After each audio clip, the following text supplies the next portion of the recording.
For those of you that missed class this past Friday, this is the lecture that everyone's going to get. We are delving a bit into realism, realistic architecture, interiors.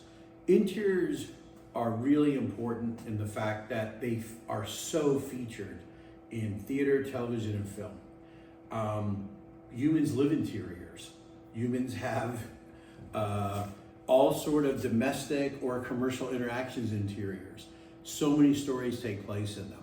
One of the things that I think is important for theater makers, filmmakers, television, is to grasp how the interior can support visually telling the story. The assignment that you're getting right now is called Apartment 208.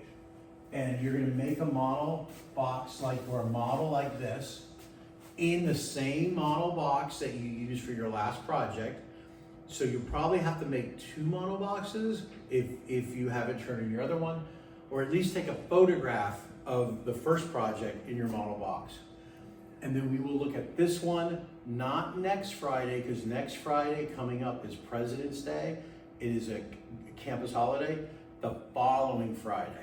Okay, I want this, and we'll talk about this is a 2-part project. This is sort of part 1, and then part 2 will really embrace the storytelling. This will get your model making skills, thinking about architecture, how walls have thickness, there's thickness here, how there has to be some sort of support up here, how you might have these rounded, again, very, archetypical design, for like an apartment. It could be a room in a house, a townhome, a bay window. Not exclusively American, but it is definitely associated with America. Here are some things to think about when we take it to the next step.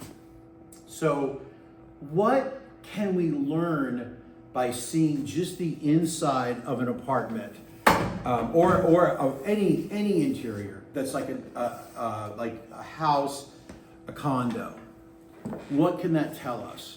Normally in class we go around the room, but unfortunately there's a number of students missing. So I think I'll do is just try to just say them, but I want you to really think about it. One thing that we can tell right from just the scenery, without actors saying anything, is generally the overall geographic location. We see through the windows. Are there mountains? Is this Colorado? Do we see New York from across the Hudson? So we're in Jersey. Do we see San Francisco? So are we across the Daly City? Or is it in the Midwest? And we look out and we see plains going on forever with hayfields. Or corn or something like that. Is there woods? Is there a graveyard? Right there, that can let us know a little bit about where we're located. The second thing we can usually tell pretty quickly is the socioeconomic class standing of the people owning the apartment, whatever the domicile is. We might get a sense of ethnicity, cultural background, from photographs.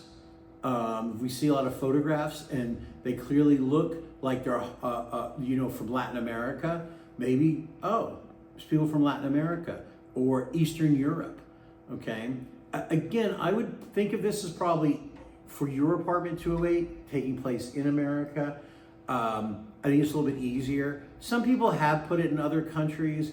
It can work, but probably not. It feels almost a little bit like you're pushing it. The architecture is really set up, especially the doors and the scale of the windows, feels American. So other things that you can tell would be maybe time of year. For example, if you see a bunch of coats on behind chairs and on coat hooks and so forth.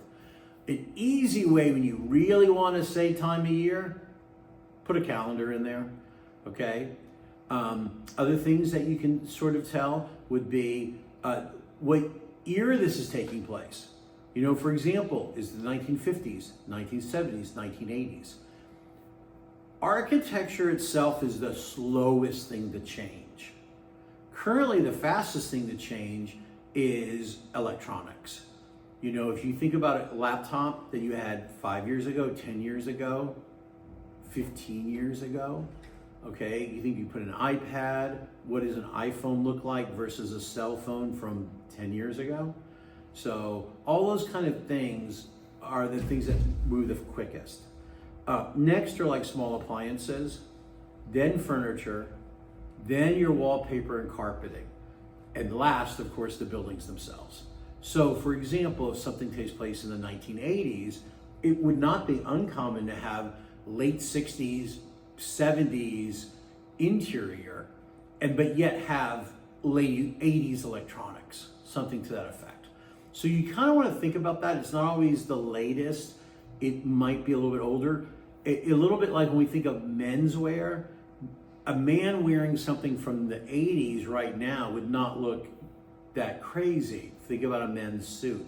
Unless it's like high fashion that tends to move a little bit quicker, you know, other stuff moves slower. Interior residences like that, okay? Think about how long appliances last, and then think about when you have those big trends. So all those things help tell the visual story of who our people are that live in this place.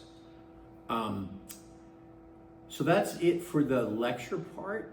We'll take a quick break, and then I'm going to go into the assignment.